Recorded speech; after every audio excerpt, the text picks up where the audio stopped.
Hello, మీ పేరు? సుబ్రహ్మణ్యం. సుబ్రహ్మణ్యం గారు స్టూడెంటా? Student. ఏం చదువుతున్నారు? ఎంబీబీఎస్ అండి. ఎంబీబీఎస్. ఓకే, ఏ year? Fourth year. Fourth year. Okay, so ఈసారి ఎలక్షన్స్ లో ఎవరు విన్ అవబోతున్నారు?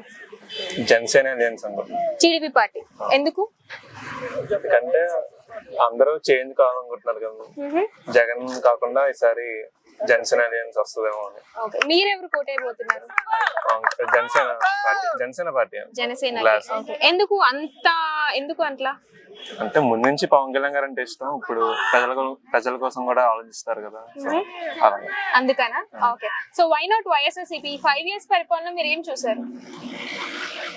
నాకైతే బెనిఫిట్స్ ఏం రాలేదు. ఓకే, యాజ్ ఏ స్టూడెంట్ గా మనం కోరుకునేది ఏదైనా ఉందంటే కంపెనీస్ అలానే మంచి జాబ్, సో అవన్నీ ఉన్నాయంటారా ఈ పార్టీలో? అంటే నేను మెడికల్ సైడ్ కాబట్టి తెలీదు, కానీ మా ఫ్రెండ్స్ అయితే పెద్ద ఏం లేవని అన్నారు. ఓకే, సో మీరైతే మాత్రం టీడీపీ పార్టీ అంటారు. టీడీపీ పార్టీ వస్తే గెలుస్తుంది అంటే మనం అనుకుంటున్నట్టుగా లైక్ కంపెనీస్ విషయంలో కానీ మిగిలిన విషయంలో వస్తుంది అంటారా? అంటే మరి టీడీపీ వాళ్ళు హైదరాబాద్ డెవలప్ అవ్వని చేసింది, సో అలాగే వాళ్ళు వస్తే అవుతుందేమో అంటారు. సో ఒక ఆపర్చునిటీ ఇద్దాం అంటారా? Okay, thank you.